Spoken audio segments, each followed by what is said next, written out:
पिछले 24 घंटे में सारे सोशल नेटवर्किंग साइट्स पे आदि पुरुष के डायरेक्टर, आदि पुरुष के कास्टिंग, आदि पुरुष के डायलॉग्स और आदि पुरुष के सो कॉल्ड डायलॉग राइटर को रोस्ट करने में लोग लगे हुए हैं। अलग अलग तरह से रिव्यू दे रहे हैं, अलग अलग तरह से लोग अपने अपने बयान दर्ज कर रहे हैं और जिसे देखो वो आदि पुरुष की वाट लगाए फिर रहा है। लेकिन मेरी ये वीडियो देखने के बाद आप बहुत ही दिल से मनोज मुंसिर और आदि पुरुष के डायरेक्टर को धन्यवाद कहने वाले हैं। इसलिए इस वीडियो को बिना स्किप किए पूरी ज़रूर देखिएगा और उसके बाद अपने जो भी व्यू होंगे नीचे कमेंट सेक्शन में करिएगा। तो ये जो आदि पुरुष के वीडियोस हैं ये मैं नहीं देख रही थी, मैंने सोचा कि चलो मूवी देखती हूँ और मूवी इसको देखने के लिए सिर्फ ये सोच के जाती हूँ कि मैं सिर्फ एक 3D मूवी देखने जा रही हूँ, क्योंकि मेरा टारगेट था अपने 8 साल के बेटे को रामायण की स्टोरी दिखाना आज के तरीके में, यानी कि आज का तरीका यानी कि 3D इफेक्ट के साथ। तो मैं गई अपने बेटे को लेकर के आदि पुरुष दिखाने के लिए और आदि पुरुष देखने के बाद जब घर लौटी तो उसके थोड़ी देर बाद मेरा सर दर्द शुरू हुआ। शुरू में सोचा कि शायद सर दर्द इसलिए हो रहा है कि वो 3D में देखने का इफेक्ट है, क्योंकि मैंने इससे पहले कोई भी 3D मूवीज़ देखी नहीं है। तो मैंने अपने सर पे अमिताभ बच्चन द्वारा सुझाया गया नवरत्न तेल लगाया, ठंडा ठंडा कूल कूल, तब भी आराम नहीं मिला। तो फिर मैंने अपने माथे पे बाम लगाया, पेन बाम, अमृतांजन का बाम, और फिर भी आराम नहीं मिला है तो अपने फेस पर ठंडे फेस पैक को लगा के रिलैक्स हो गई, लेकिन तब भी रात को चैन से नींद नहीं आई। फिर मैंने सोचा कि ये 3D का इफेक्ट नहीं है, मे बी ये आदि पुरुष देखने का इफेक्ट है और मेरे दिमाग में बहुत सारे सोच चल रहे हैं जो मुझे आराम करने नहीं दे रही हैं। लेकिन किसी तरह तसल्ली देके मैंने अपने आप को ठोक पीट के सुला लिया। जब सुबह उठी तो वो जो हैंगओवर था वो ऑलमोस्ट थोड़ा थोड़ा कम हो गया था। लेकिन तभी मेरा 8 साल का बेटा आता है और वो मुझसे पूछता है कि मम्मा, गर्मी की छुट्टी में तुमने बताया था कि सभी लोग नानी नाना या दादी बाबा के घर जाते हैं, पर हमें बुआ के घर जाना चाहिए। मुझे समझ नहीं आया कि मेरे बेटे ने ऐसा क्यों कहा। तो मेरे बेटे ने बोला क्योंकि आदि पुरुष में दिखाया है कि बुआ के घर हवा खाने आए हो क्या, ऐसा डायलॉग दिया है, यानी कि गर्मियों में बुआ के घर जाना चाहिए ताकि अच्छे से हवा खा सकें। ये डायलॉग सुनने के बाद मुझे बहुत तेज सा झटका लगा और मुझे लगा कि वो जो मुझे हैंगओवर रात में हुआ था वो धीरे धीरे मैं खुद रोस्ट हो रही हूँ। ये रोस्टिंग की प्रक्रिया मेरी चलती रही। मैं किचन में खाना बनाने गई और मेरा बेटा फिर से दौड़ते दौड़ते आया और उसने बोला, मम्मा तुमने तो बोला था कि बाप को रे नहीं बोलते, बाप अच्छा वर्ड नहीं है, और लेकिन यहाँ तो हनुमान जी ने बोला तेल तेरे बाप का, कपड़ा तेरे बाप की, जलेगी तेरे बाप की। तो जब भगवान जी बोल सकते हैं तो मैं क्यों नहीं बोल सकता। वो जो रोस्टिंग की प्रक्रिया थी ना, मेरे अंदर जो जल रहा था वो जलने की प्रक्रिया और तेज हो गई और किसी तरह मैंने उसको इधर उधर के जवाब दे करके सल्टा दिया। लेकिन इसके क्वेश्चंस जो हैं वो कम ही नहीं हो रहे थे और इस तरह के कई क्वेश्चन देखने के बाद मुझे लगा कि मैं अपने आप को शांत करूं किसी और चीज़ में इंगेज करके, और फिर मैंने सोशल नेटवर्किंग साइट्स देखनी शुरू की। लेकिन सोशल नेटवर्किंग साइट्स पे भी वही चर्चा चल रही है और उसी दौरान मिस्टर मनोज मुंसिर का एक इंटरव्यू देख लिया जिसमें उन्होंने अपनी सफाई दी है और मेरे अंदर की जो रोस्टिंग प्रक्रिया थी वो बहुत ज़्यादा तेज हो गई और मैं खुद बहुत ज़्यादा रोस्ट हो गई। तो ये जो सर दर्द, दिमाग दर्द, ये सारी चीज़ें हो रही थी, उसने क्या किया कि मेरे अंदर का जो पत्रकार था, सोया हुआ पत्रकार, मेरे अंदर का जो वक्ता था, सोया हुआ वक्ता, उसको जगा दिया और उस वक्ता और पत्रकार को जगाने से ज़्यादा एक माँ को जगा दिया, क्योंकि मनोज मुंतशिर साहब ने ये कहा कि ये पिक्चर स्पेशली आज के बच्चों और आज के यूथ को लेकर के बनाई गई है, क्योंकि उन्हें यही भाषा समझ में आती है। तो इसलिए उन्होंने ये सारे डायलॉग्स लिखे। तो जिन लोगों ने इस पिक्चर को नहीं देखा है और जिन लोगों ने देखा है वो अगले 5 मिनट तक धैर्य बना के रखें, अपने सीट बेल्ट को बांध लें और इस पिक्चर के कुछ डायलॉग और कुछ सीन को सुन करके ही पूरी पिक्चर का मज़ा ले लें। हालांकि मैं चाहती तो यहाँ बगल में वीडियो भी चला सकती थी, जो कि मैंने हॉल में अच्छे से रिकॉर्ड किया है, बट आदि पुरुष वाले भी कम नहीं हैं। उन्होंने कॉपीराइट का क्लेम का जो ढक्कन होता है ना वो आजमा लिया। अगर कोई भी उनकी वीडियो लगाएगा तो वो कॉपीराइट क्लेम कर देंगे, पर कोई बात नहीं, बिना वीडियो दिखाए भी मेरी शब्द ही काफ़ी हैं आपको चीज़ों को एक्सप्लेन करने के लिए। आई होप आप कोई वीडियो एक्सपेक्ट नहीं कर रहे होंगे। आपको बगल में यहाँ पर पुरानी सारी किताबें दिख रही होंगी, उससे भी आप काम चला सकते हैं, जो कि मैं और मेरा बेटा, मेरा परिवार अक्सर पढ़ते रहते हैं। तो खैर, आदि पुरुष पिक्चर की शुरुआत होती है और सबसे पहले आता है डिस्क्लेमर, जिसमें साफ साफ शब्दों में लिखा गया है कि हम रामायण नहीं बना रहे हैं, राम कथा सुना रहे हैं। ये डिस्क्लेमर पढ़ने के बाद मुझे लगा कि शायद ये डिस्क्लेमर हम साथ साथ मूवी के साथ होना चाहिए कि हम रामायण नहीं बना रहे हैं, हम रामायण से प्रेरित हैं। क्योंकि हम साथ साथ मूवी हम जब भी देखते हैं तो हम ये कहते हैं ये आधुनिक रामायण है। बिल्कुल रामायण की स्टोरी पे इसे बनाया गया है कि कई माँ को दिखाया गया है और साथ ही साथ राम का वनवास और ये सारी चीज़ें आधुनिक रूप से दिखाई गई हैं। तो शायद ये डिस्क्लेमर हम साथ साथ वालों को लगानी चाहिए थी, पर गलती से आदि पुरुष के डायरेक्टर ने इस डिस्क्लेमर को लगा दिया। और इसकी सफाई देते हुए मनोज मुंशिर साहब ने भी बड़े अच्छे से कहा है कि हमने तो पहले डिस्क्लेमर में लिख दिया था कि हम रामायण नहीं बना रहे हैं, हम राम कथा सुना रहे हैं, हम रामायण से सिर्फ प्रेरित हैं। इसीलिए बहुत ही चालाकी से उन्होंने डायलॉग्स भी कहा कि वो चप्पल उतार के उन्होंने सारे डायलॉग लिखे, क्योंकि वो रामायण से सिर्फ प्रभावित हैं, लेकिन वो इतने बड़े राम भक्त हैं और इतने बड़े हनुमान भक्त हैं और इतने बड़े राष्ट्र भक्त हैं कि उन्हें लगा कि जब हम हनुमान और राम जी के डायलॉग लिखेंगे, बजरंग और राघव के डायलॉग लिखेंगे तो चप्पल उतार के डायलॉग लिखना चाहिए। इसलिए उन्होंने ये मेंशन किया कि उन्होंने सारे डायलॉग भी चप्पल उतार के लिखे। इतनी श्रद्धा थी उनके अंदर। लेकिन उनकी सारी श्रद्धा उस समय डुबकी लगाने चली गई जब वो हनुमान जी के लिए इस तरह के डायलॉग लिख रहे थे, कपड़ा तेरे बाप का, तेल तेरे बाप की, जलेगी तेरे बाप की। क्या जलेगी, ये आप खुद फिलिंग द ब्लैंक कर लीजिए। तो हनुमान जी के मुंह से अगर आज के बच्चे ये डायलॉग सुनते हैं तो हम किस मुंह से आज के बच्चों को ये बोलेंगे कि नहीं, ये शब्दों का इस्तेमाल नहीं करना चाहिए, क्योंकि बच्चों के पास तो अपना लॉजिक होता है। और मनोज मुंशिर साहब ने भी अपना लॉजिक बहुत ही कायदे से दिया कि आज के बच्चे और आज की यूथ यही भाषा समझती है। तो मिस्टर मनोज मुंशिर साहब, आपने बच्चों के कंधे पे रख के जो बंदूक चलाई है, तो मैं आपको बताऊं आज के बच्चे बहुत शार्प माइंडेड हैं। आज के बच्चे, जो हम लोग कहते हैं ना हम मंदबुद्धि हुआ करते थे, आज के बच्चे इतने शार्प माइंड हैं कि वो कोडिंग की क्लास कर रहे हैं, वो दुनिया भर की लैंग्वेज सीख रहे हैं, जापान, फ्रेंच, चाइनीज़, अलग अलग लैंग्वेज सीख रहे हैं।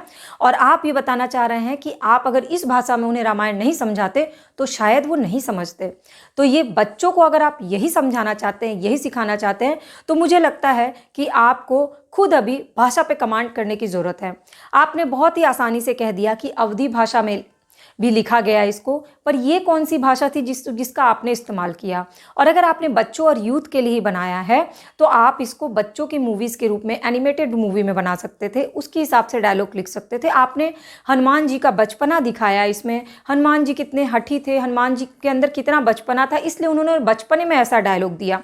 तो अगर हम अपने बच्चों को ये बोलेंगे कि ऐसे डायलॉग्स नहीं, ऐसे लाइन्स नहीं बोलते हैं, तो वो भी हमें पलट के बोल सकता है कि मैंने बचपने में ऐसा डायलॉग बोल दिया कि जलेगी तेरे बाप की और तेल तेरे बाप का। तो मिस्टर मनोज मुंशिर जी, आपका पहला तो आपका ये क्लेरिफिकेशन किसी भी तरह से मुझे एज अ मदर डाइजेस्ट नहीं हुआ। मैं अपने पत्रकार, अपने राइटर, अपने सारे जॉब से अपने आप को दूर बेदखल करके बताती हूँ कि एज अ मदर मुझे ये डाइजेस्ट नहीं हुआ। और अब दूसरी बात पे आते हैं। तो मनोज मुंशिर साहब ने इसके बाद कहा है कि ये जो पूरा बनाया गया है स्लॉट और पूरे जो डायलॉग्स लिखे गए हैं, उन्होंने जानबूझ के ऐसे लिखा है ताकि बच्चे समझ सकें। तो जानबूझ करके ऐसे लिखने में बुआ का घर है, हवा खाने आए हो क्या, ओ बेटे, और ये इस तरह की भाषा का इस्तेमाल करना। और एक डायलॉग और है जो कि डबल मीनिंग है। अब उस डबल मीनिंग डायलॉग, जो शेषनाग वाला डायलॉग है, जो मैं बोलूँगी नहीं, जिन्होंने देखा होगा वो समझ गए होंगे, जिन्होंने देखा है वो नीचे कमेंट सेक्शन में वो डायलॉग लिख के बताएं ताकि जिन्होंने नहीं देखा वो उस डायलॉग को समझ सकें। शेषनाग वाला डायलॉग है, वो डबल मीनिंग डायलॉग है और ऐसे कई डायलॉग डबल मीनिंग के हैं। तो इसमें शायद मनोज मुंशिर साहब ये कहेंगे कि आजकल लोगों के दिमाग में कीड़ा पड़ा हुआ है, नॉर्मल चीज़ें भी बोलो तो लोग उसको गलत एंगल से ले जाते हैं और डबल मीनिंग निकालते हैं। तो नहीं, लोग डबल मीनिंग नहीं निकालते हैं। आपने लिखने से पहले ये नहीं सोचा कि इसके डबल मीनिंग हो सकते हैं। आपने हनुमान, राम, लक्ष्मण सबके कैरेक्टर के अकॉर्डिंग लिखते समय ये नहीं सोचा कि हनुमान के कैरेक्टर में किस तरह की भाषा शोभा देगी। बच्चे क्या समझते हैं, क्या नहीं समझते हैं, वो तो हम बाद में एक्सप्लेन कर लेते, पहले आपको खुद को एक्सप्लेन करना था। तो डिस्क्लेमर के बाद मनोज मुंशिर जी की ये जो भाषा है ये बहुत ही आपत्तिजनक है। और इस आपत्ति के बाद मैं मनोज मुंशिर जी का एक बार में दिल से धन्यवाद करती हूँ। उन्होंने अपने सफाई में बहुत ही अच्छे से कहा कि आज के बच्चों को यही नहीं पता है कि राम के पिता कौन थे, इसीलिए ये रामायण बनानी पड़ी और इस तरह से बनानी पड़ी। तो इसका मतलब कि उन्होंने ये उंगली हम पेरेंट्स पे उठाई कि हमने अपने बच्चों को ये बताया ही नहीं। तो मेरा 8 साल का बेटा जिसे रामायण बहुत अच्छे से पता है, और मैक्सिमम पेरेंट्स पर जिस पे मनोज मुंशिर साहब ने उंगली उठाई है, उनको बता दूं कि सारे बच्चों को ये स्टोरी पता है, लेकिन आपने जो स्टोरी दिखाई है वो ऐसी हालत हो गई है कि अब एक गंदे पेज पे वापस से अच्छी राइटिंग में लिखना बहुत मुश्किल हो गया। आपने रामायण जैसी कहानी, कथा और महाकाव्य जो भी है उसको आपने इतना गंदा कर दिया है अपने डायलॉग से कि अब बच्चों को उससे ओवरकम करने में हम लोगों को समय लगेगा। तो एज अ पेरेंट मैं आपको धन्यवाद देती हूँ कि आपने हमें ये रियलाइज़ करा दिया कि हम अपने बच्चों के ज्ञान का जो एक सोर्स है टीवी, मूवीज़, उसको बंद कर दें। और बाइकआउट जैसी कोई चीज़ तो नहीं, लेकिन ये देख करके बंद कर दें। और जो भी शिक्षा देनी है वो हमें खुद देनी होगी, क्योंकि आपने हमारे ऊपर भी सवाल उठा दिया कि हम अपने बच्चों को कुछ भी नहीं सिखा रहे हैं। और हमने अपने बच्चों को जो भी सिखाया था उसमें आपके डायलॉग्स आकर के भारी पड़ गए। अब बात करते हैं हमारे डायरेक्टर साहब की। मैंने मनोज मुंतशिर साहब को धन्यवाद दे दिया, लेकिन धन्यवाद से बाद एक और डायलॉग उनके लिए बनता है। कलम आपकी, लेखनी आपकी, डायलॉग्स आपके, तो लगेगी भी आपकी। तो आप दूसरों के कंधे पे बंदूक रख के मत चलाइए, खासकर बच्चों और युवाओं के कंधे पे रख करके। जो आपने लिखा है उसे एक्सेप्ट करिए। और ये जो डायलॉग है ना, बुआ के घर जाना, बुआ के घर पे जाके हवा खाना, ओ बेटे, और इस तरह के जो डायलॉग्स हैं वो सब आप पे बहुत अच्छे से सूट करेगा जब एक पूरा सेंटेंस बनाया जाए। जैसे मनोज मुंतशिर साहब, आप अपनी लेखनी, अपनी कलम, अपनी भाषा, अपने सोच, अपने चप्पल उतार के डायलॉग लिखने, इन सारी चीज़ों के थ्रू हम लोगों को ये प्रूफ करने की कोशिश कर रहे हैं कि आप बहुत बड़े राम भक्त और हनुमान भक्त हैं। यहाँ भक्ति की बात ही नहीं हो रही है, यहाँ उस युग की बात हो रही है जिस युग में ऐसी भाषा का प्रयोग किया गया, लंका लग गई। लंका लगना मतलब लंका जल जाना। लंका जलने से पहले ही हनुमान जी ने उस उक्ति का यूज़ कर लिया। और आपने कहा ये एक उक्ति है। ये उक्ति अभी के समय में बनती है, ना कि उस समय में बनती है। तो आपने शायद रामायण को ठीक से पढ़ा नहीं। तो मैं फिर से कहूँगी, कलम आपकी, लेखनी आपके, डायलॉग्स आपके, तो लगेगी भी आपकी। तो अब अगर लग रही है तो आपको चुभना नहीं चाहिए, आपको एक्सेप्ट करना चाहिए। अगर आप किसी भी चीज़ का अपने ऊपर क्रेडिट लेते हैं तो ब्लेम लेने के लिए भी आपको खुद तैयार होना चाहिए। अब आते हैं मिस्टर डायरेक्टर साहब पे। तो ये जो आदि पुरुष के मिस्टर डायरेक्टर हैं, उनका एक बहुत ही इमेजिनरी दुनिया जो है उनकी बहुत ही काफ़ी व्यापक है, बहुत ही वास्ट है। कैसे? उन्होंने बताया कि रावण ने कुबेर से लंका को छीना था। और लंका को देखने के बाद मुझे रियलाइज़ हुआ कि सच में रावण ने कहीं ना कहीं से तो छीना था। क्यों? क्योंकि रावण की पूरी लंका में कहीं लाइट ही नहीं है, और शायद बिजली कनेक्शन कुबेर से छीनने के बाद बिजली का मीटर निकल गया था और पूरा अंधेरा है। रावण की लंका सिर्फ ब्लैक एंड ग्रे है, जहाँ ना सूर्योदय होता है ना सूर्यास्त होता है, पूरे टाइम वहाँ रात होती है। और हमने ये पढ़ा था, हमने अपने बच्चों को ये बताया कि रावण की जो लंका थी वो सोने की लंका थी, चमचमाती हुई लंका। और यहाँ इंटरवल के बाद पूरे हॉल में सिर्फ अंधियारा है, ब्लैक एंड ग्रे। रावण के जितने भी लंका में कैरेक्टर है वो सब ब्लैक एंड ग्रे में है। इट मीन्स उनको कलर का कोई ज्ञान नहीं था, सब कुछ ब्लैक एंड ग्रे है। लेकिन उससे भी ज़्यादा आश्चर्यजनक रूप से ये है कि जब युद्ध हो रहा है तो रावण को ये वरदान दिया गया है कि वो ना तो दिन में मरेगा ना रात में मरेगा, लेकिन पूरा युद्ध और युद्ध के जो नियम होते हैं कि सूर्योदय से शुरू होकर सूर्यास्त पे खत्म होता, उन सारे नियमों को ताक पे रख करके युद्ध का दृश्य दिखाया गया। और बहुत ही लंबा दृश्य दिखाया गया जिसमें ना सूर्योदय होता है ना सूर्यास्त होता है। पूरा युद्ध जो है रात के अंधियारे में होता है, इसलिए पता ही नहीं चलता कि रावण को राम जी ने किस वक्त मारा और रावण को जो वरदान मिला था वो उस अकॉर्डिंग मारा कि नहीं मारा। तो सोने की लंका चमचमाती हुई नहीं थी, बिजली का कनेक्शन नहीं था। ये तो डायरेक्टर साहब का समझ में आया हमको कि वो एक नए इमेजिनेशन में जा रहे थे। लेकिन हमने बच्चों को अपने सुनाया हुआ है लक्ष्मण रेखा की कहानी, और अक्सर हम उक्ति के रूप में, मनोज मुंतशिर का एक डायलॉग है, उक्ति के रूप में इस्तेमाल करते हैं कि वहाँ इस दरवाजे के बाहर मत जाना बेटा, मैंने लक्ष्मण रेखा खींच दी, अगर गए तो मैं नाराज़ हो जाऊँगी। जो डायरेक्टर साहब हैं उन्होंने इस कहानी को ही ख़त्म कर दिया, क्योंकि उन्होंने लक्ष्मण का नाम ही चेंज कर दिया। आधी पिक्चर के दौरान तो मुझे समझ ही नहीं आया कि ये शेष कौन है। जब वो सोने का मृग आवाज़ लगा रहा था, शेष शेष, जिसके पीछे राम जी भागे थे, तो मुझे समझ में नहीं आया कि ये शेष कौन है।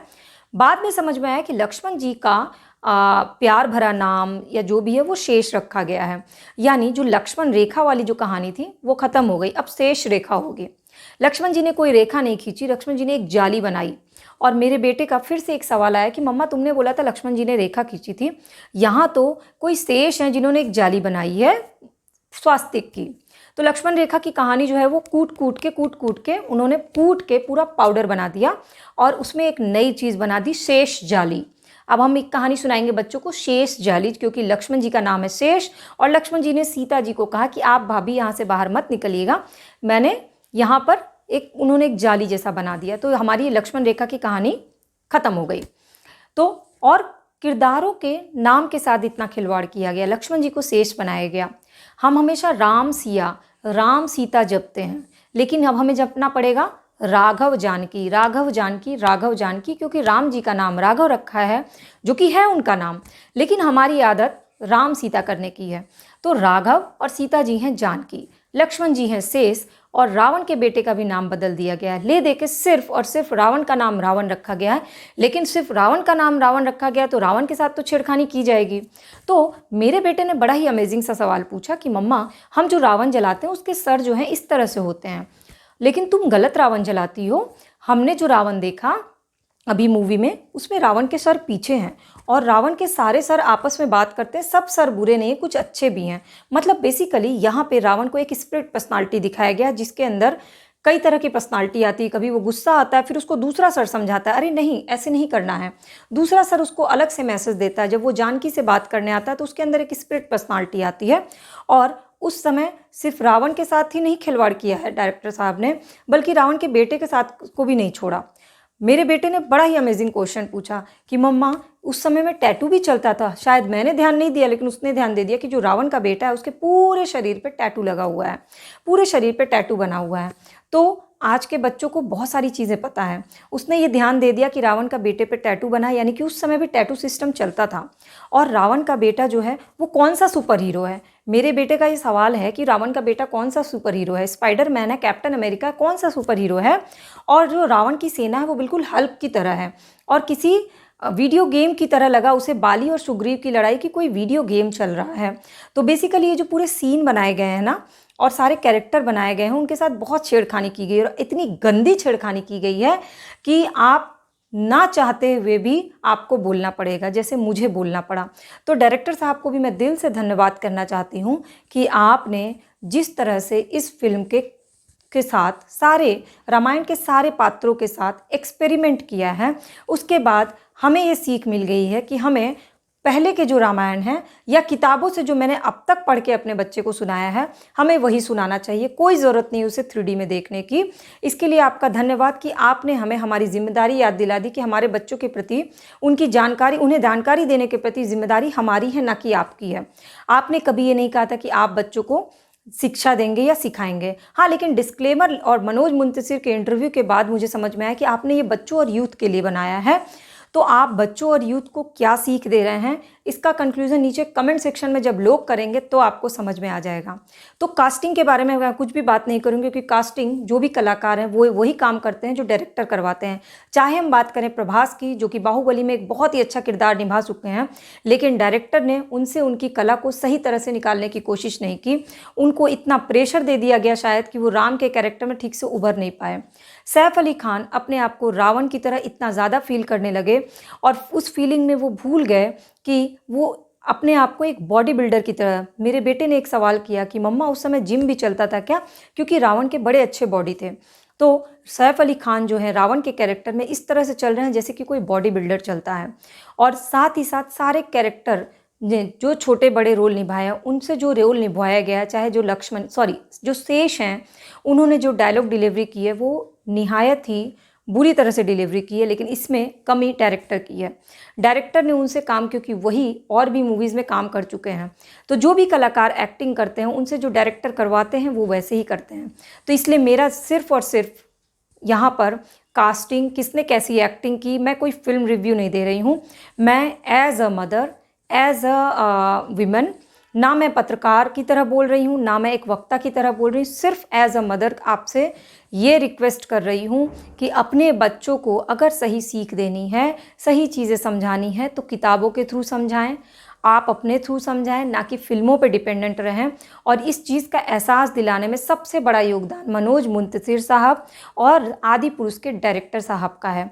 तो आज के बाद हमने ये शपथ ले ली है, हम ये डिस्क्लेमर दे रहे हैं कि हम जो है अपने बच्चों को जो भी महाकाव्य हैं, महापुराण हैं, जो भी कहानियाँ हैं, कथा हैं, वो सब हम खुद सुना लेंगे। आप उसे 3D के नाम पे 600 करोड़ के नाम पर बेचने की कोशिश ना करें। और अब आपके जो भी व्यू हैं आप नीचे कमेंट सेक्शन में ज़रूर बताएं।